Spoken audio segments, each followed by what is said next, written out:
Yo,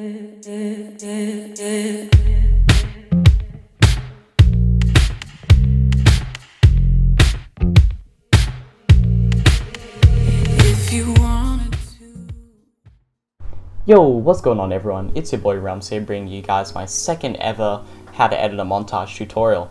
The first one I made about timer mapping did really well, so I thought I'd owe it to you guys and make a second one.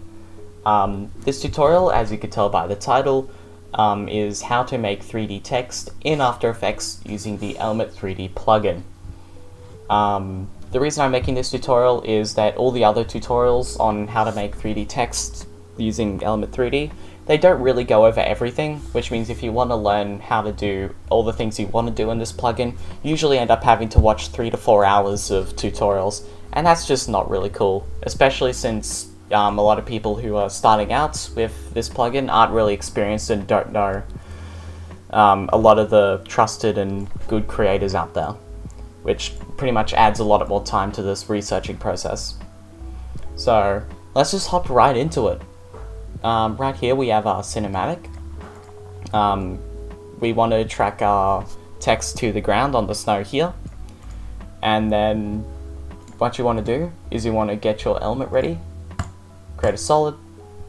It really doesn't matter what color it is, just change it to element. Then we'll drag it on, cut it to it's the right length. Then we want to go to the cinematic, and then we want to right click, drag and stabilize, track camera. If you're doing quite an advanced project and you want everything to be just the way you want it, you can go down to advanced and click detailed analysis, but you really don't need to do that most of the time, so we're just going to leave it for now. While that's happening, you want to create your text. First of all, you want a font that's like very big and thick. I favorited a couple good examples right here. This Mayberry font I've used a lot, and it's my personal favorite for 3D text. So let's just go tutorial. Let's align it. Go to the other text. The reason you want a big and bold font, it's pretty much self-explanatory. If you pick a thin font, it's going to be mostly bevel and no actual text, which will look very messy. However, if you have like a font with lines in it, or a very noisy, if you have a font with lines in it, it looks really bad. But a thing I did forget to favorite is that if you have a very noisy font, which, hold on, let me pull it. Yeah, like this, there will be a lot of glitches within the actual program. So if you do have some glitches later on down the line, you want to go to the text and click Layer, Auto Trace, and then press OK. So let's change this back to a nice bold font. There we are. So now that you have your text and the 3D trackers working, that should be all you need. So we're gonna click on it and then find some points that are in the same position of where we want the track to be facing. Right now we want it facing up from the snow, so we're gonna track it right here, and that looks pretty nice. It's in the same direction. Of course, you can drag and select multiple points. The more points the merrier, it just gives the tracker more data to work with. But if you have very little points to work with, the color of the points do determine how well it's tracked. So if you don't have many to work with, just try and select in between a bunch of green points and you should be fine. So I'm just gonna track the null and the camera right there. Of course, if you're not doing 3D, you'd select tracker and text. We're gonna shorten them. And what we want to do is, using this null, we want to go into the element layer, group 1, particle replicator. Then we're going to click P and then transfer the positions over by copy pasting them. Of course, if you have multiple text layers, you're going to have to go to the second group, and then the third, and then the fourth. Speaking about multiple layers, what we want to do is we want to have the data in our element plugin. We want to go to custom layers, custom text and masks, and then we want to click on where the text is or where the mask is. So for us, that's the text layer, and for the texture, that will be the, that'll be the cinematic. Of course, you can use different textured items to bring different textures to the project. Let me just get an example up right now. Oh, let's find a good one. Yeah, right here. So, if you're in an abstract environment, or you just want your text to be a very nice color, you can find some stock images like this that are just really nice and colorful, and use that as your texture map. However, since we're just doing a Fortnite montage, and in a lot of cases it's just fancy to have it the same color as the cinematic, we're going to use the cinematic as the texture map. And of course, if you want to have multiple texts in, you want to put them in the different path layers here. So now that you have everything in, and you have your text tracked and everything, you want to go into the element, and you want to press Scene Setup. So now that you're in the actual plugin, you want to press Extrude to bring the text up. Go down and then click on, and just make it extrude like 3. I find 3 to be a good number, but of course just do what looks right. And once what I said earlier, if you have put multiple text layers in and you want to have them appear, you can have to press extrude and then and click on the T and change the path layer to the path of which the text you want. So now that we have our text and it's all extruded, we're going to go and focus on bringing the data into the text, and we're first going to do that by going to environment and changing that to layer. So it does look black right now because it's foreign data, but it should look completely fine in the final render. And then we're going to go down to presets, and we're going to first of all mess around with the bevels. You don't really need much, the preset ones are really fine. My personal favorite is Century because it just adds the perfect amount of bevel to the text. What it does do, however, is it does change the color of them, and that's where we get over to the materials. For you guys are probably all going to have this physical 22 pack, which is given to everyone. However, Video Copilots, the same developers as this plugin, have made this Pro Shaders pack that you can easily find for free on the internet. So what we're going to do is we're going to change the texture of all these little balls, depending on what bevel you decided, to chrome. And of course, if you want it tinted differently, we'll get onto that later. But for the purpose of this tutorial, and what I personally use is the metal selection from Pro Shaders 2. This clean metal just gives it a really nice amount of texture that reflects really well with the light, and I personally love it. So now that we have our textures applied and the environments also applied, we want to go over and mess around with the I just want to show you guys how to mess with all the different settings. The setting you're mostly going to mess around with is reflectivity. This is where you give the text its texture, if you want to have it like a tinting of any color. The more white it is, the less the tint has an effect. As you can see, hold on, let's get a close up. We have the front part facing red, sorry, first part going red. Where this is most effective, in my opinion, is, hold on, let's find the back. Okay, that's the back. We just want to make the back a little bit darker than the rest of the text, and that should be completely fine. And that should really be it. Refraction, you use this if the cinematic has like a bug in it, because how the program determines reflection and how it uses the environment is through some set positions. So if you have like a street sign that's making the entire text red, even though you're in a green environment, you can just change this a little bit to get rid of the bug. Everything else you really don't need to worry about, so we can just skip over that for now. Another thing is that if you're using, if you want a set image as your thing, want to mess around with these texture modes, just drag the image and put it onto here. Once again, a lot of this plugin is just messing around and seeing what you feel comfortable with. So, now that we have everything good, we can just click out, press OK. We can see our text down there in the bottom left. Of course, we can hide our normal text. And then here we are in the actual editor, just going to make everything look nice. First things first, we want to go into the render settings. physical environment. And this is where you want to also put the cinematic. However, I've never really needed to worry about this. This is apparently a bug fixing thing. There's a lot of, I call them bugs, but it's just if you really want to make sure it looks nice, you can put it here. But we really don't need it. This is also where you crush bugs by rotating the environment. First things first, we want to go into ambient occlusion, enable that. This is where you get the really nice shadows that makes the text look realistic and in place with the environment. So my personal favorite settings are nearly max, but still a multiple of 8 because I like numbers.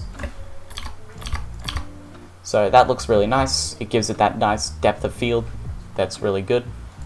Then we can exit out of ambient occlusion, and then we want to go down to the next best option. Oh, never mind, I skipped it. Lighting. We want to make sure that lighting is at least 200%, and that and once again, just mess around with all these options. See which one you like. Product is a really good one, as well as single light, warm, aqua. Where's aqua? Yeah. But what is it? Where was that one? Oh, cinema actually looks really nice. Once again, just mess around with it. See, I didn't even think this was good until now. Now that we've messed around with these, of course there's some other things, but I've never really needed to use these. The next vitally important one you can use is output. You want to go down to sampling and analysis, and we want to change the FFXA smoothing to at least 16. It just gives it a really nice realistic look, and turn off compressing textures. This does look a little bit blurry, but it really helps it when it's up close, which usually doesn't happen. So, and what is it? We can change the multi-sampling once again to these multiples to whatever you want. Enhance it. And that's pretty much it, honestly. You've messed around with your how to make it look nice. And now what I'm going to do is I'm going to go over pretty much how to manipulate the text in the way you want. Get those really popular rotating and like dissolves and stuff. But first things first, before we sign off the tutorial of how to do things basically, if you want to move your text into the right position, please do it through this group 1 section. If you do it anywhere else, it just really messes up the text. And try not to do it a lot. If you have to move the text a lot from where you originally had the null, you want to instead move it in the scene by clicking on the extrusion and just moving it left or right. But that's a very rare scenario. So that's looking really nice at the moment. Of course, what is it? And if you want to change the size, you want to go to particle look and change it here instead of scaling up.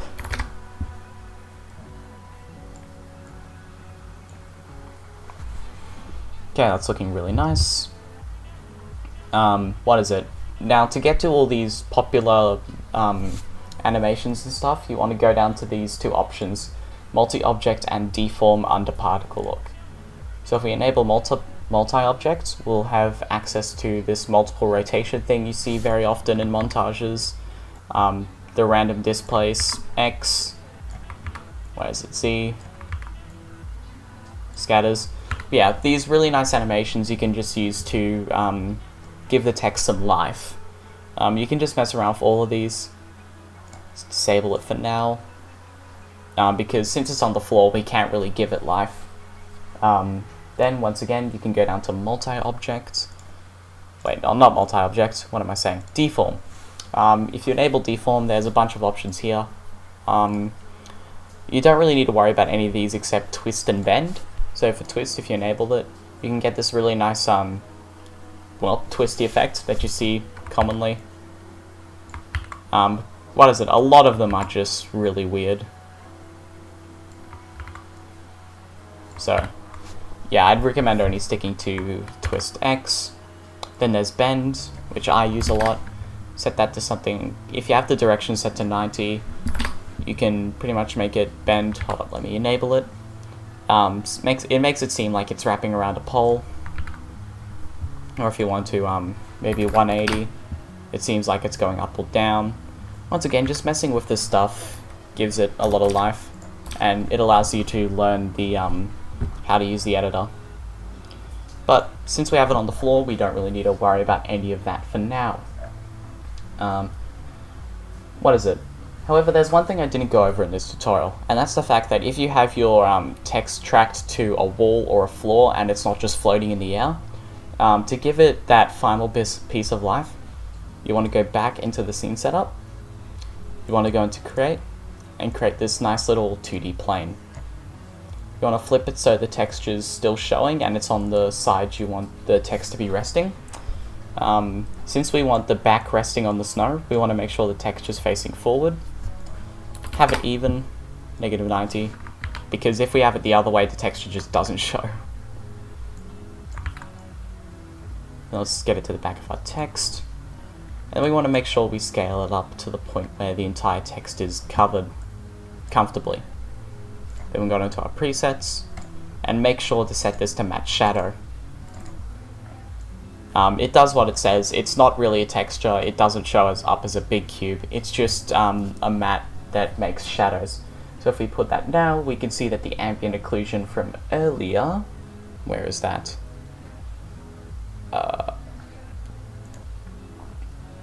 Right, settings, ambient occlusion. If we mess around with this, we can see that it changes the shadows, but I think that looks just fine the way it is. So yeah, and that's if you're tracking it to a wall or a floor.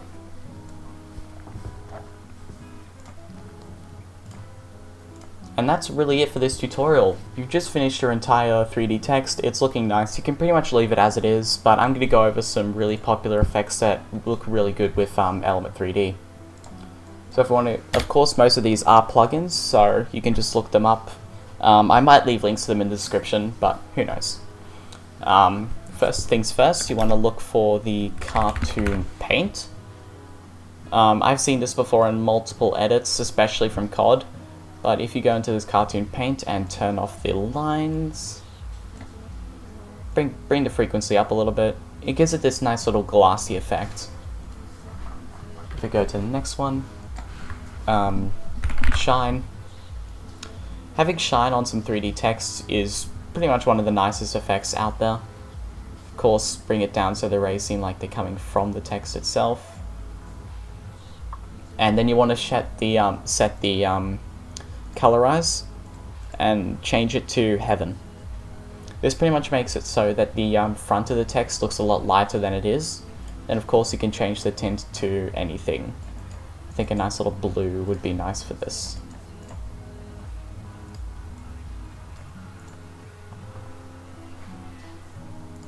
So that's shine.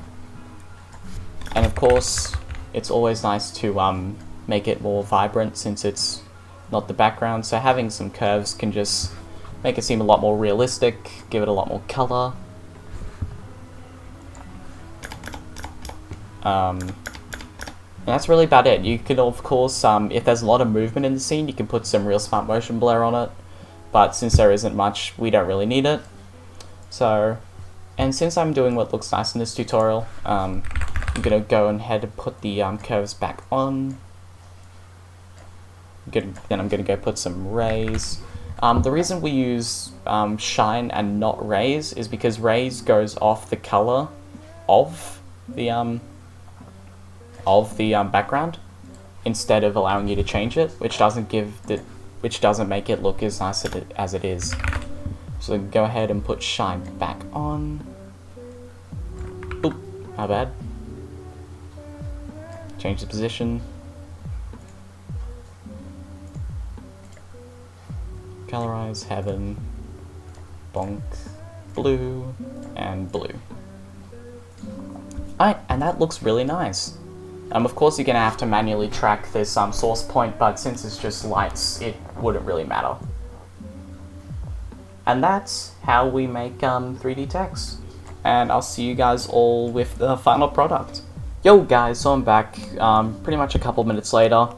I pretty much just added the finishing touches, some real smart motion blur, some color correction, of course the flicker, some black bars, and then, hold on. Okay. There we go. And then a safety net. Completely off topic, but in an edit you always want a safety net in case something's not there, and you just want to fill it with black space. All I've done really is I've motion tracked the, what is it, if we go in here, I've motion tracked the point of the shine, so it's pretty much fine. You see, very loose, it doesn't really need to be good. And then one thing I did forget is the light sweep, which pretty much just adds, hold on, let's see if we can get it. A very nice sweep to the text, which just gives it that shing, it's metal look. Of course, if you're not using a metal texture, you don't need it, but why would you not be using a metal texture? And what is it? We have also pre-composed the cinematic and added some timer mapping, and that's really about it. If you play it back, it looks just fine. And this is something that I'd actually be putting in my own montage. So that's really it, guys. I'll see you dudes later.